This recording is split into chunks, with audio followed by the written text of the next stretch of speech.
एक लगा दो। यहीं से शुरू किए थे ना? अपवाह तंत्र, ठीक है, यहाँ ध्यान देना है, उस पर ध्यान नहीं देना है, ठीक है।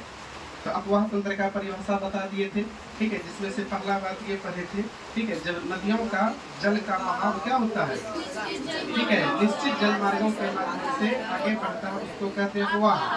और बहुत सारे नदियों के जाल को क्या कहते हैं? अपवाह। क्या कहते हैं इसको? अपवाह, ठीक है। और इसमें कई सारी नदियां हैं, फिर जाकर के इसमें इसका सहायक नदी है, ये सब पढ़े थे, ठीक है। अगला बात हम लोग इसमें पढ़ चुके हैं, ठीक है, सिंधु नदी तंत्र। क्या पढ़ रहे थे? सिंधु नदी तंत्र। क्या पढ़े हैं? सिंधु नदी तंत्र, ठीक है, सिंधु नदी तंत्र। इसमें कुछ इसका सहायक नदी पढ़ा बताए थे, याद है? ठीक है, सहायक नदी बताइए क्या क्या पढ़ाए थे सहायक नदी में, ठीक है, क्या था? झेलम। पंचनद था, इसमें से एक नदी था झेलम। एक नदी क्या था? झेलम, ठीक है। दूसरा क्या था? चेनाब। दूसरा नदी क्या था? चेनाब। उसके बाद क्या था? उसके बाद क्या था? व्यास। उसके बाद क्या था? व्यास। और उसके बाद क्या था? सिंधु नदी की मुख्य सहायक नदियों में से ये पंच नद है, और भी है, लेकिन मुख्य सहायक नदियों में से इसका नाम आता है, ठीक है। हाँ, झेलम है, चिनाब है, रावी है, व्यास है और सतलुज है। दूसरा बात इसमें क्या लिखाए थे? इसका उद्गम क्षेत्र बताइए। उद्गम क्षेत्र क्या बताए थे? ठीक है, तिब्बत में कहाँ से? ठीक है, तिब्बत में कहाँ से? कैलाश पर्वत के कहाँ से? ठीक है, हाँ, गोकुल झील के पास में एक पर्वत है जिसका नाम क्या था? चेमायुंगु, जहाँ से निकला, जहाँ से इसका उद्गम बना। इसमें हम बताए थे ना, चित्र दिखा करके, नहीं बताए थे? पता नहीं इसका फोटो इसमें था ना इसमें फोटो? ये रहा, ये देखिए, इसी फोटो से हम बताए थे, ठीक है। इसका क्या है? ये हमारा सिंधु नदी तंत्र हुआ पूरी तरीके से, ठीक है। इस चित्र से हम सारा चीज समझ सकते हैं। यहाँ से ये है कैलाश पर्वत का एक भाग है, हाँ, जिसमें से एक जगह है जिसका नाम क्या है? चेमायुंगु। क्या नाम था? चेमायुंगु, ठीक है। और यहाँ से बहते हुए जम्मू कश्मीर लद्दाख होते हुए यहाँ पीओके के एरिया में आकर के यहाँ से आने के बाद ये नदी कहाँ प्रवेश करती है? पाकिस्तान। कहाँ करती है? पाकिस्तान। और इसी में ये सब नदी जो मिलती है, जो हम आप पंचनद के बारे में देखिए, जैसे पहला है झेलम है, चिनाब है, रावी है, सतलुज है, व्यास है, और भी कुछ है, जैसे जास्कर है, बिल्लूर है, ठीक है। ये सब कुछ छोटी छोटी नदी है, ठीक है, इसके बारे में पढ़े थे, ठीक है। और इसी जगह हम लोग क्या पढ़े थे कि जहाँ से सिंधु नदी भारत में प्रवेश करती है, वहां से लेकर के भारत के एरिया में, ठीक है, इसका टोटल जो बहाव है 1114 किलोमीटर। भारत में कितना बहाव है इसका? 1114। और सिंधु नदी का टोटल लंबाई, कुल लंबाई ठीक है, सिंधु नदी की कुल लंबाई बताइए, क्या बोलेंगे? 2880 किलोमीटर। ये हुआ टोटल। केवल पूछेगा भारत में कितना बहाव है, तो बोलेंगे 1114। ये केवल कितना, कहाँ पर बहाव है? भारत में। इसका मतलब है आधा से अधिक हिस्सा जो है कहाँ पर बहती है? पाकिस्तान में।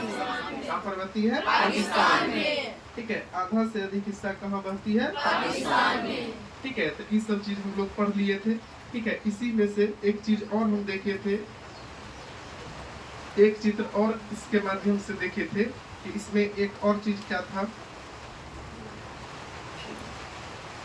ये वाला, इसका कुछ सहायक नदी है, इसको भी देख लेते हैं, ठीक है। तो क्या है सहायक नदी? तो पहला क्या था? झेलम, चिनाब, रावी, व्यास, सतलुज, ठीक है। और भी है, ठीक है, लेकिन ज्यादा जो फेमस जो है, जो मुख्य नदी है, उसमें से किसका नाम आता है? झेलम, चिनाब, व्यास और रावी, ठीक है। इतना सब बात हम लोग पढ़ चुके हैं और इसको लिखा भी दिए थे। लिखा भी दिए थे? नहीं लिखा है? लिखा दिए, ठीक है।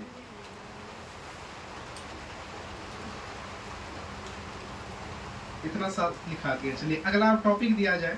अगला टॉपिक हम लोग शुरू करते हैं। क्या चीज बोले थे पढ़ेंगे? ठीक है, नहीं, पहले इसकी जो सहायक नदी है इसके बारे में पढ़ते हैं। तो पहला नदी के बारे में लिखना है सिंधु नदी की सहायक नदियां।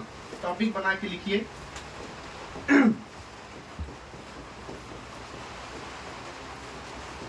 सिंधु नदी की सहायक नदियां। अब इसके बारे में इसका पढ़ना है, ठीक है। सिंधु नदी की सहायक नदियां, इसमें से पहला जो मुख्य नदी है झेलम, तो इसके बारे में पढ़ते हैं। 5 है, इन 5 के बारे में पढ़ेंगे। तो पहला इसका मुख्य नदी क्या है? झेलम। तो लिखिए पहला झेलम नदी। पहला क्या लिखना है? झेलम नदी। तो अभी हम लोग गंगा नहीं पढ़ रहे हैं, क्या पढ़ रहे हैं? ठीक है। सिंधु नदी के अपवाह तंत्र में सिंधु नदी की सहायक नदियां, जिसमें से पहला मुख्य नदी क्या है? झेलम। पहला मुख्य नदी क्या है? झेलम। चलिए इसके बारे में फटाफट लिखते हैं, ज्यादा कुछ है नहीं। लिखिए इसका उद्गम, पहला पॉइंट बना के लिखना है, इसका उद्गम, इसका उद्गम पीर पंजाल गिरिपद में, पीर पंजाल, बोर्ड पे लिख दिए, पीर पंजाल गिरिपद, बोर्ड पे लिख दिए, पीर पंजाल गिरिपद में स्थित, पीर पंजाल गिरिपद में स्थित, गिरिपद में स्थित वेरी नाग से, वेरी नाग, सब बोर्ड पे लिख देते हैं जहां दिक्कत होगा, वेरी नाग से, वेरी नाग से, वेरी नाग से शेषनाग झील से होता है, वेरी नाग से शेषनाग, डबल इन्वर्टेड कोमा बंद, शेषनाग झील से होता है, शेषनाग झील से होता है। हो गया सबका?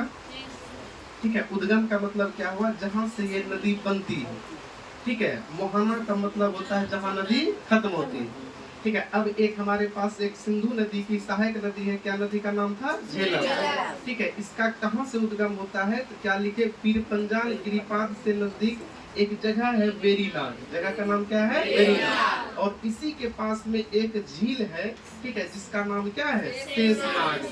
क्या झील का नाम है? शेषनाग, ठीक है। तो पूछेगा झेलम नदी का उद्गम किस झील से होता है? क्या बोलेंगे? शेषनाग। कहाँ से होता है? शेषनाग, ठीक है, याद रहेगा? ठीक है। तो शेषनाग झील से इसका उद्गम होता है और फिर ये बहते बहते किसमें मिल जाती है? सिंधु नदी, ठीक है। तो सिंधु नदी की प्रमुख सहायक नदियों में से पहला नदी है झेलम नदी, ठीक है, जिसका उद्गम स्थल है कहाँ से? शेषनाग। जगह का नाम क्या है? पीर पंजाल गिरिपाद से नजदीक एक जगह है वेरीनाग। क्या जगह का नाम है? वेरीनाग। और इसी जगह एक झील है जिसका नाम क्या है? शेषनाग। और कहोगे सर झील में कैसे? तो कभी पर्वत पहाड़ पर घूमने जाओगे तो होता क्या है, जैसे मान लेते हैं पहाड़ इस प्रकार का है, इधर से भी छोटा छोटा पहाड़ है, इधर भी अगल बगल में ऊंचा एरिया है। अब मान लीजिए अभी बारिश का समय है या जब भी बारिश होगी तो इसमें जितना भी जल का बहाव है ये सब बहते हुए ढाल की तरफ आएगा। अब मान लेते हैं इस जगह बहुत बड़ा एक झील बन गई, बहुत बड़ा गड्ढा बन गया, तो सारे पर्वत पार का पानी कहाँ करके रुकेगा? इसी गड्ढे में, इसी झील में, ठीक है। इधर हाल ही में झारखंड गए थे, बहुत जगह ऐसा नमूना देखे, चारों तरफ से पहाड़ पर्वत है, बीच में आकर के झील टाइप का बन गया है। और उसके बाद अब झील में अधिक जल हो जाएगा तो ये भी कहीं ना कहीं बहेगा, ठीक है। तो इस झील का नाम, यदि हम झेलम नदी का देखें तो इस झील का नाम क्या है? शेषनाग, ठीक है। क्या नाम है? शेषनाग। क्या है झील का नाम? शेषनाग। और ये झील बन गया, अब इसमें ज्यादा जल होगा तो आगे बहेगा, तो यही जो आगे बहा, आगे जो आगे निकला, ठीक है, इसी को क्या कहा गया? झेलम। इसी को क्या कहा गया? समझ में आया? ठीक है। नदी का देखिए, हम पहले भी हम बता चुके हैं, नदी का जल का मुख्य स्रोत क्या है? एक तो वर्षा जल, दूसरा है ठीक है, बर्फ है जमा हुआ बहुत सारा, और बर्फ कैसे जमता है ये भी बता दिए हैं, ठीक है। हाँ, कोई भी चीज हम पृथ्वी से, ठीक है, ऊपर ले जाएंगे ठीक है, कहीं भी ऊपर जाएंगे तो उसका तापमान क्या होगा, कम होगा।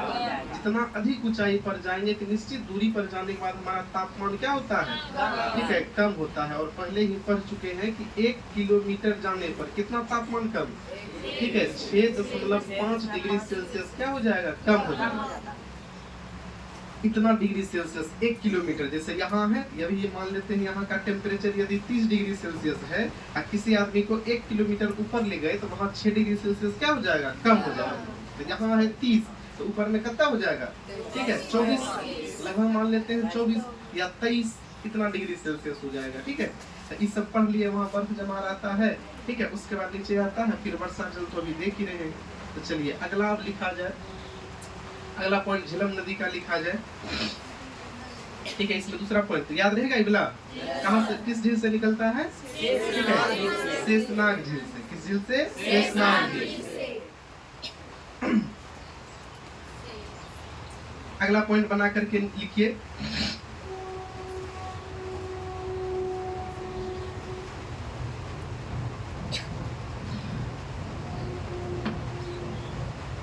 अगला पॉइंट बना करके लिखना है, लिखिए झेलम नदी, झेलम नदी, झेलम नदी वुलर झील से, वज्रभूकार लो रो, वुलर झील से, झेलम नदी कॉमा वुलर झील से होती हुई, वुलर झील से होती हुई, वुलर झील से होती हुई, वुलर झील से होती हुई पाकिस्तान में, पाकिस्तान में, वुलर झील से होती हुई पाकिस्तान में, वुलर झील से होती हुई पाकिस्तान में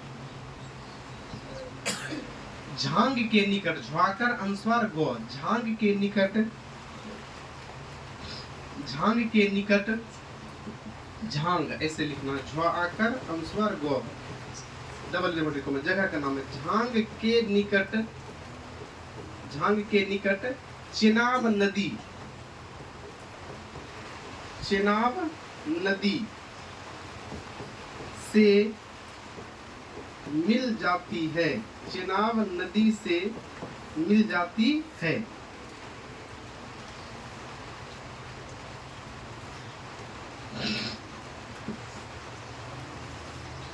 अगला पॉइंट बना के लिखिए, पाकिस्तान में प्रवेश करने से पूर्व, पाकिस्तान में प्रवेश करने से पूर्व, पाकिस्तान में प्रवेश करने से पूर्व यह नदी, पाकिस्तान में प्रवेश करने से पूर्व यह नदी एक घाटी का निर्माण करती है,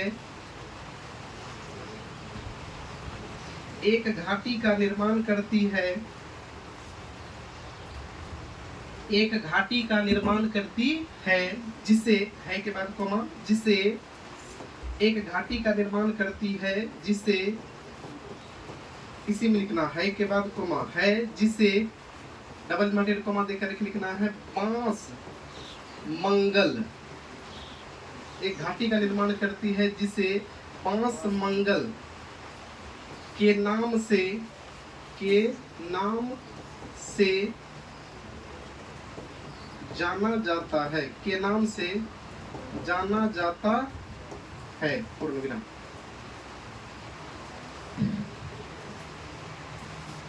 क्या लिखा है, पाकिस्तान में प्रवेश करने से पहले एक घाटी का निर्माण करती है, इसका निर्माण करती है घाटी का, और उस घाटी को किस नाम से जानते हैं, बांस, घाटी का नाम क्या है, बांस, उस जगह के क्षेत्र में, ठीक है, इस जगह को किस नाम से जानते हैं, बांस। ठीक है, चलिए इसका थोड़ा सा रिवीजन करते हैं। पहला, झेलम नदी का उद्गम, झेलम नदी का उद्गम, तो बताइए झेलम नदी का उद्गम कहाँ से हुआ, शेषनाग झील, पीर पंजाल के बगल में एक जगह का नाम था, क्या नाम था? वेरीनाग।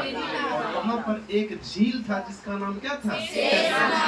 वहाँ से आगे बढ़ा, आते आते किस नदी में मिल गया? चेनाब नदी। किस नदी में मिल गया? चेनाब। ठीक है, उलर झील के बगल से होते हुए कहाँ करके मिल गया? चेनाब। और चेनाब नदी से मिलने के बाद फिर आगे बढ़ी नदी, और आगे बढ़ने के बाद एक घाटी का निर्माण किया। ठीक है, और इस घाटी का नाम क्या हुआ? क्या हुआ? ठीक है, समझ में आ रहा है? ठीक है, चलिए अगला पॉइंट बना के लिखिए, और लास्ट पॉइंट इसका होगा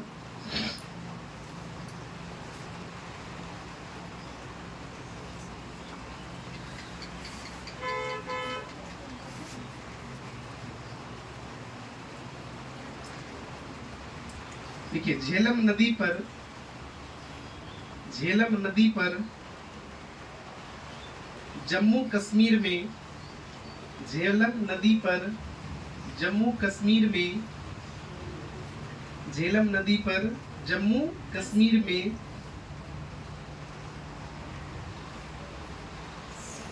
झेलम नदी पर, इसको चाहे तो नोट पॉइंट करके लिख सकते हैं। झेलम नदी पर जम्मू कश्मीर में तुलबुल परियोजना चलाया जा रहा है नदी पर।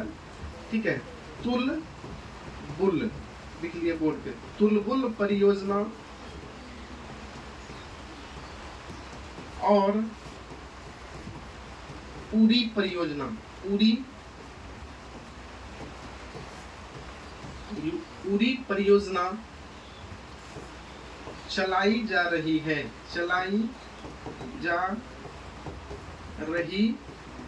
पूर्ण विराम। याद रखना है, यदि कहीं पूछ दे कि झेलम नदी पर कौन सी परियोजना भारत सरकार द्वारा चलाई जा रही है, दो परियोजना है, एक है तुलबुल परियोजना और दूसरा क्या है? उरी परियोजना। चलिए अगला पॉइंट बना करके लिखिए।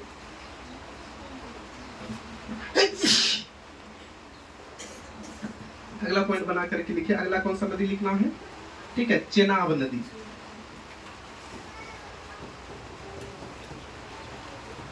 चेनाब नदी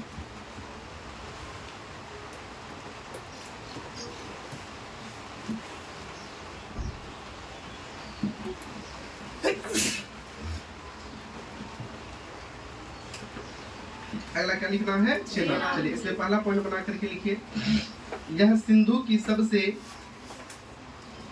यह सिंधु की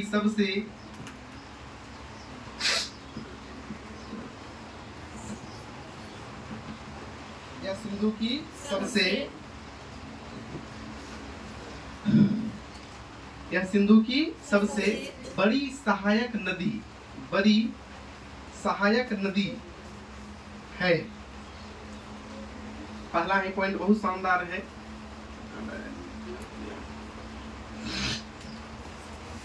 पहला पॉइंट क्या लिखा है?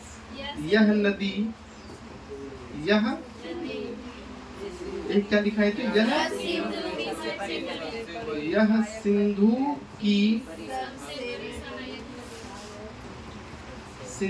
की सबसे बड़ी सहायक नदी है। सबसे बड़ी सहायक नदी है। तो एक बहुत अच्छा पॉइंट मिल गया कि सिंधु नदी की सबसे बड़ी सहायक नदी कौन सी है? चेनाब। कौन सी नदी है? चेनाब। ठीक है, किसी जगह नीचे में नोट करके लिख लिया जाए, इसी के नीचे में। ठीक है, लिखिए, चेनाब नदी की भारत में कुल लंबाई, चेनाब नदी की भारत में कुल लंबाई 1180 किलोमीटर 1180 किलोमीटर है। नोट करके याद रखेंगे। सिंधु नदी की सबसे बड़ी सहायक नदी कौन सी है? चेनाब। और भारत में इसकी कुल लंबाई कितनी है? 1180 किलोमीटर। मतलब पूरे भारत के एरिया में इसकी कुल लंबाई कितनी है? 1180 किलोमीटर। सीधे से बैठो, सोएगा तो सांप की तरह ऐसे करना है। गधा आदमी। ठीक है। टोटल लंबाई कितना है? 1180 किलोमीटर। कर नहीं बताना फिर देखना। चलिए अगला पॉइंट बना के लिखा जाए। सिंधु नदी की सबसे बड़ी सहायक नदी कौन सा हो गया? चेनाब नदी। ठीक है। भारत में इसकी कुल लंबाई कितनी है? 1180। अगला पॉइंट बना के लिखा जाए। लिखिए हिमाचल प्रदेश में इसे, इसी नदी को हिमाचल प्रदेश में इसे, अगला पॉइंट बना के लिखना है हिमाचल प्रदेश में इसे, हिमाचल प्रदेश में इसे चंद्रभागा, कौन नदी कहते हैं इसको? चंद्रभागा, चंद्रभागा नदी, चंद्रभागा नदी के नाम से जाना जाता है। चंद्रभागा नदी के नाम से जाना जाता है।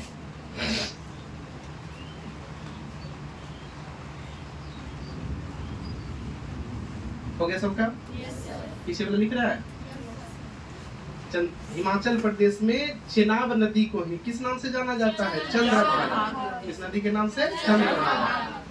ठीक है। और इसकी भारत में कुल लंबाई कितनी है? 1180। सिंधु की सबसे बड़ी सहायक नदी क्या नाम है? चेनाब। क्या नाम है? चेनाब।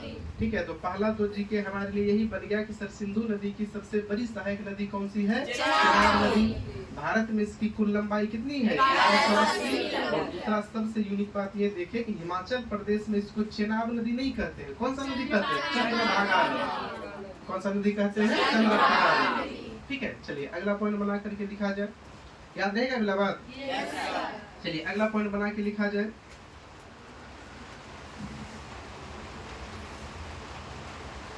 देखिए यह पीर पंजाल पर्वत श्रेणी के समांतर,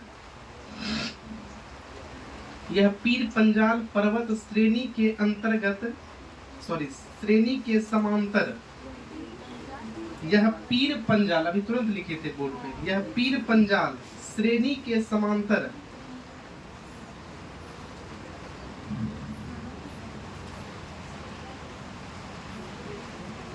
क्या लिखा है? श्रेणी के समांतर कुछ दूरी तक, पीर पंजाल पर्वत श्रेणी के समांतर कुछ दूरी तक पश्चिम दिशा में बहती है। पश्चिम दिशा में बहती है। पश्चिम दिशा में बहती है। जिसके बाद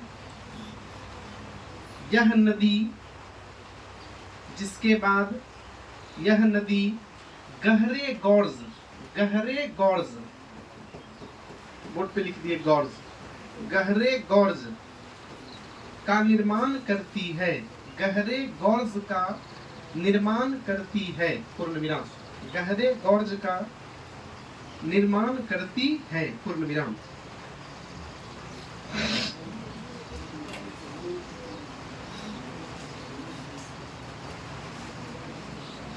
अगला लिखा जाए चेनाब नदी पर, चेनाब नदी पर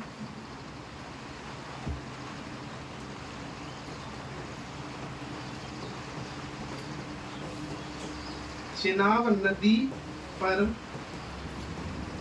प्रमुख परियोजनाएं,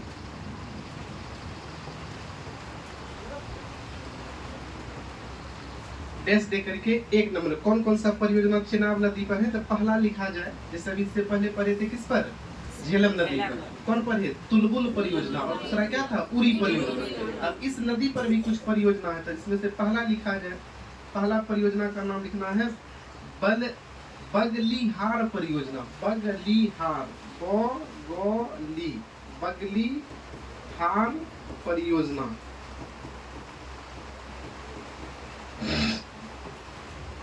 दूसरा नंबर में लिखा जाए बगलीहार परियोजना। दूसरा नंबर में लिखा जाए सलाल परियोजना।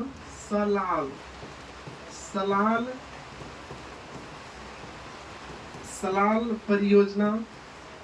और तीसरा नंबर में लिखा जाए बहुत इंपॉर्टेंट, दुलहस्ती परियोजना।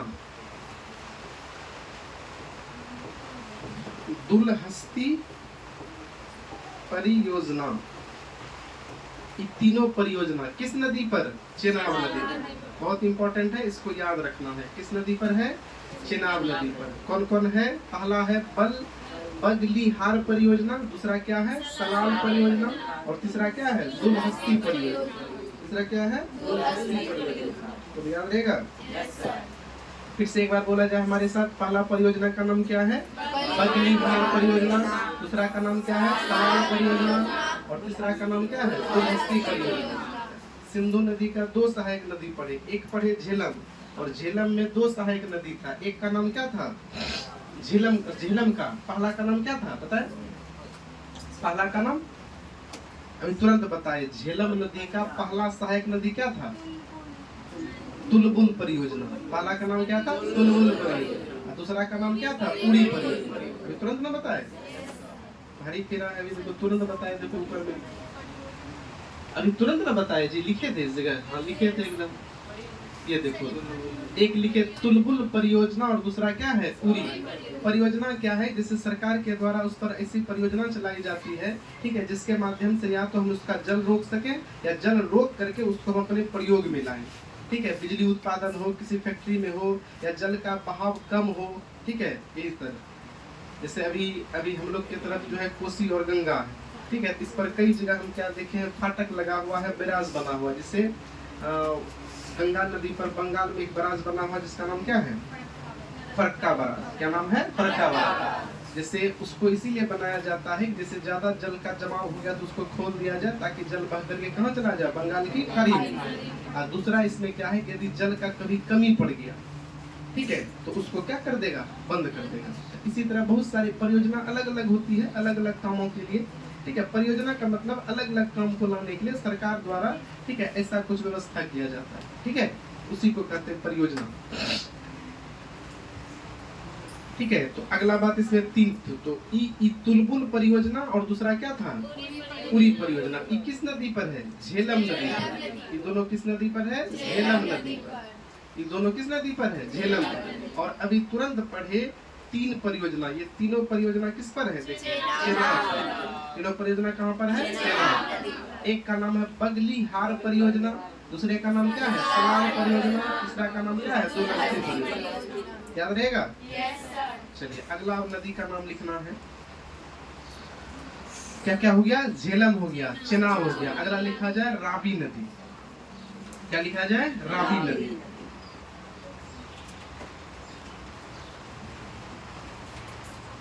अगला क्या लिखना है? रावी नदी। चलिए, इसमें पहला पॉइंट बना के लिखे, फिर इसको खत्म करते हैं। पहला इसमें पॉइंट बना के लिखना है, इसका उद्गम।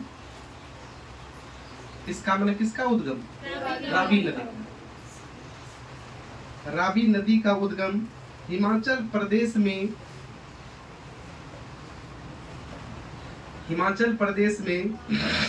बृहद हिमालय के हिमाचल प्रदेश में इसका उद्गम हिमाचल प्रदेश में बृहद हिमालय के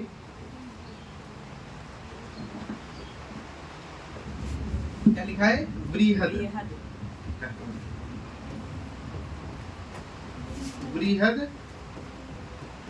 हिमालय के रोहतांग दर्रे के पश्चिम से, रोहतांग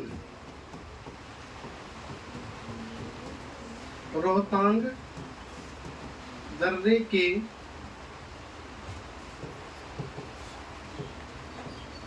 पश्चिम भाग से होता है। पश्चिम भाग से होता है, पूर्ण विराम। अगला पॉइंट बना के लिखा जाए।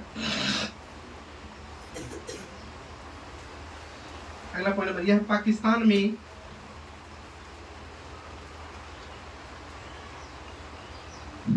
पाकिस्तान में सराय सिंधु के पास ऐसे लिखना है, सराय सिंधु के पास।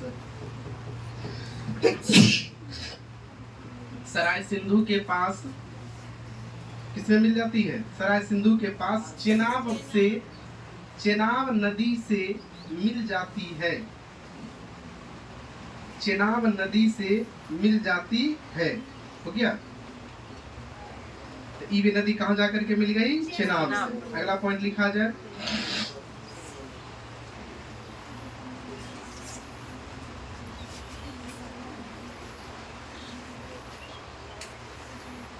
अगला लास्ट पॉइंट लिखा जाए। यह सिंधु के बाएं तट से, यह सिंधु के बाएं तट से, यह सिंधु के बाएं तट से मिलने वाली, यह सिंधु के बाएं तट से मिलने वाली, सिंधु के बाएं तट से मिलने वाली पंचनद नदियों में से एक है। पंचनद नदियों में से एक है। पंचनद नदियों में से एक है। पंचनद नदियों में से एक है। पूर्ण विराम।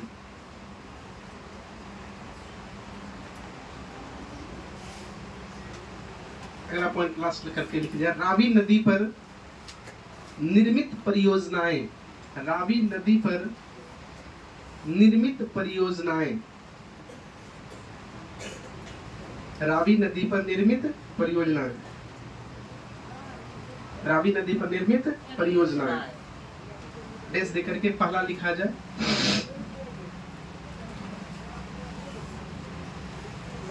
पहला लिखा जाए, डैश देकर के पहला लिखा जाए। पहला नंबर में लिखना है चमेरा परियोजना, और दूसरा नंबर लिखा जाए थीन। थीन या इसी को कहते हैं रंजीत सागर।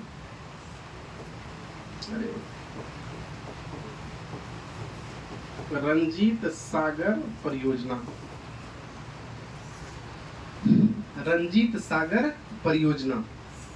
हो गया सबका? चलिए अगला लिखा जाए। क्या वो हुआ?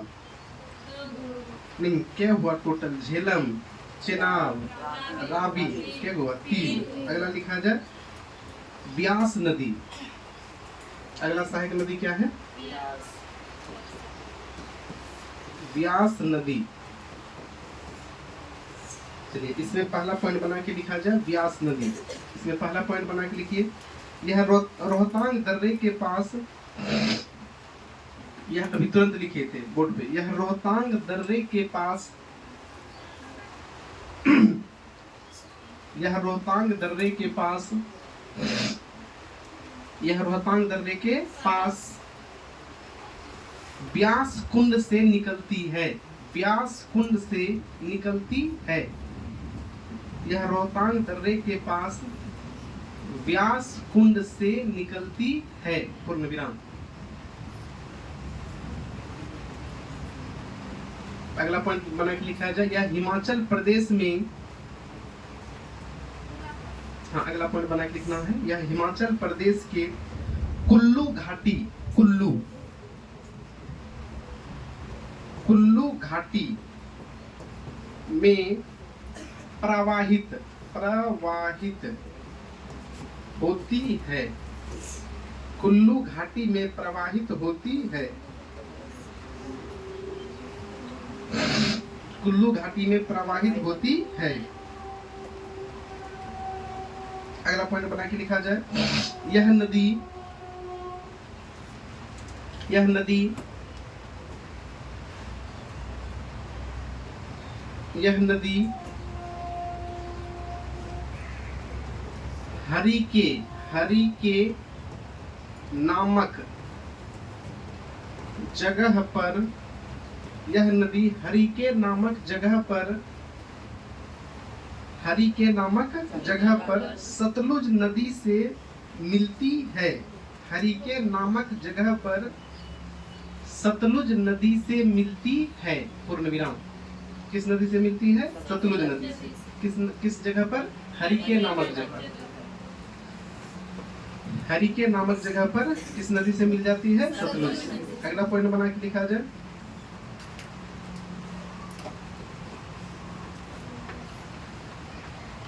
अच्छा, इसी में अभी जो लिखा है पॉइंट, इसी में एक लाइन और जोड़ लिया जाए। तथा इनके मिलन स्थान पर ही, तथा इनके मिलन स्थान पर ही, तथा इनके मिलन स्थान पर ही हरिके बैराज, वही अभी जो बता रहे थे फरक्का बैराज, जल को रोकने के लिए किसका निर्माण किया जाता है? बैराज का। यहाँ पर कौन बैराज बना है? हरिके बैराज। हरिके बैराज का निर्माण किया गया है, निर्माण किया गया है, निर्माण किया गया है, पूर्ण विराम।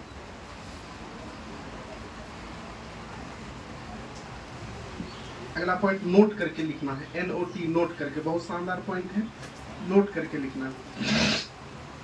लिखिए, हरिके बैराज से ही, हरिके बैराज से ही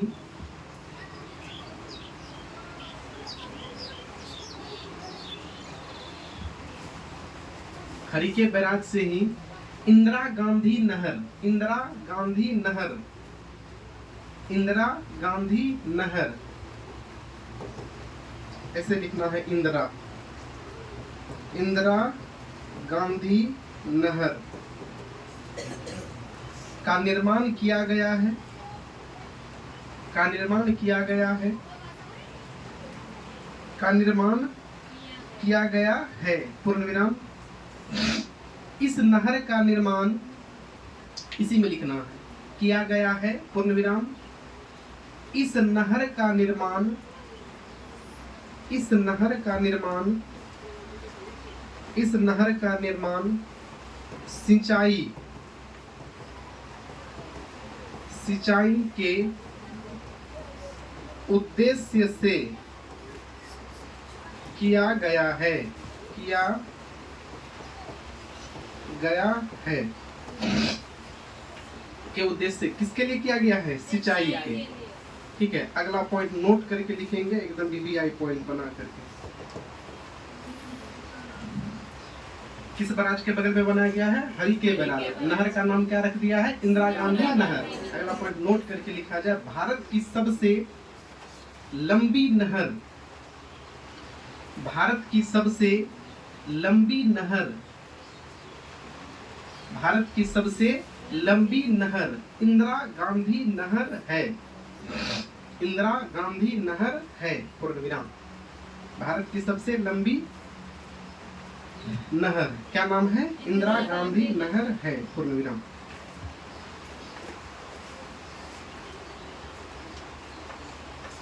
अगला पॉइंट लिखा जाए, यह पंचनद नदी की एकमात्र ऐसी नदी है, अगला पॉइंट बना के लिखना है, यह पंचनद नदी की एकमात्र ऐसी नदी है, यह पंचनद नदी की एकमात्र ऐसी नदी है, कमा नदी है, कमा जिसका प्रवाह, जिसका प्रवाह केवल भारत में है, जिसका प्रवाह केवल भारत में है, पूर्ण विराम। जिसका प्रवाह केवल भारत में है, पूर्ण विराम। तो समझ में आया? झेलम बहते हुए कहाँ चले जाती है? पाकिस्तान। चेनाब भी बहते हुए कहाँ चले जाती है? पाकिस्तान। इससे पहले और क्या पढ़े? रावी, वो भी बहते हुए कहाँ चले जाती है? पाकिस्तान। लेकिन 5 नदियों में से व्यास एक ऐसी नदी है जो केवल कहाँ बहती है? भारत में। पंच नद, तो 5 नदी के बारे में पढ़ रहे। पहला क्या है? झेलम। पहला क्या है? झेलम। दूसरा क्या था? चेनाब। तीसरा क्या था? रावी। चौथा क्या पढ़े? व्यास। ठीक है, झेलम, चेनाब, रावी सब बहते हुए कहाँ? पाकिस्तान। लेकिन व्यास केवल कहाँ बहती है? भारत। और इसी व्यास नदी पर एक नहर बनाया गया है, एक बैराज बनाया गया है, जिसका नाम क्या है? हरिके बैराज। क्या नाम है? हरिके बैराज। और इसी पर एक नहर सिंचाई के लिए बनाया गया, जिसका नाम क्या है? इंदिरा गांधी नहर। क्या नाम है? इंदिरा गांधी नहर। और यह नहर भारत की सबसे लंबी नहर है। चलिए अगला नदी लिखा जाए, लास्ट आज का नदी पढ़ेंगे, सतलुज नदी। क्या नदी का नाम है? सतलुज।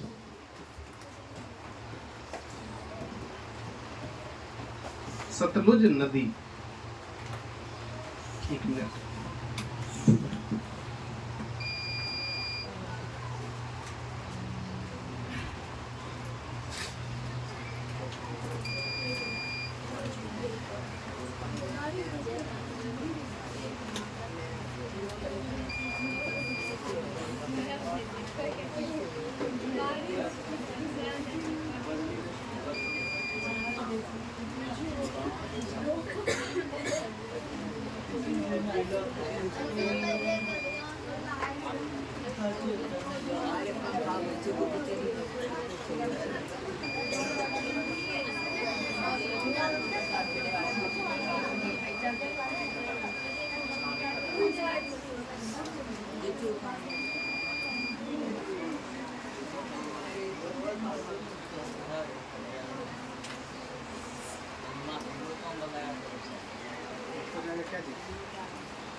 हाँ, क्या अंतिम क्या लिखे? सतलुज नदी। इसका पहला पॉइंट बना के लिखा जाए। बोर्ड ऑफ हुआ तो फिर सतलुज नदी, इसमें पहला पॉइंट बना के लिखना है, यह तिब्बत के पठार की, यह तिब्बत के पठार की, यह तिब्बत के पठार की राक्षस ताल झील से, अब नाम ही यही है, राक्षस ताल झील से, यह तिब्बत के पठार क्या लिखा? यह तिब्बत के पठार की राक्षस ताल झील से निकलती है, राक्षस ताल झील से निकलती है, पूर्ण विराम। कहां से निकलती है? राक्षस ताल झील से। अगला पॉइंट बना के लिखा जाए,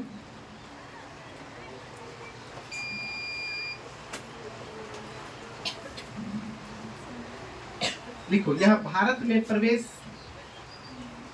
कर, यह भारत में, माने यह नदी भारत में, यह नदी भारत में प्रवेश करने से पहले, यह नदी भारत में प्रवेश करने से पहले, सुमित देखो उधर फैन चल रहा होगा, ई रूम में भी और उधर भी, बल्ब ऑफ कर देना और पंखा हो जाकर ऑफ करवा दो, बोर्ड ऑफ हो जाएगा, इन्वर्टर। ई बगल वाला रूम में भी बच्चा सब चलाया होगा, जल्दी जाओ करके। हाँ, क्या लिखा है? नदी भारत में प्रवेश करने से पहले लगभग 400 किलोमीटर, लगभग 400 किलोमीटर, लगभग 400 किलोमीटर सिंधु के समांतर, सिंधु के समांतर प्रवाहित होती है, प्रवाहित होती है, सिंधु के समांतर प्रवाहित होती है, पूर्ण विराम।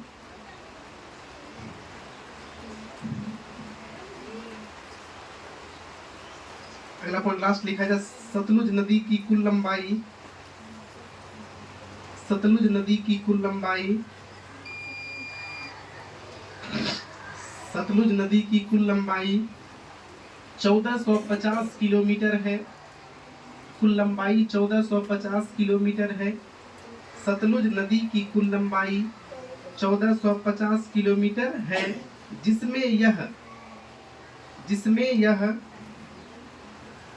भारतीय क्षेत्र में, जिसमें यह भारतीय क्षेत्र में 1050 किलोमीटर बहती है, 1050 किलोमीटर बहती है। पंखा चल रहा था, क्या लिखा है? जिसमें यह भारतीय क्षेत्र में 1050 किलोमीटर बहती है।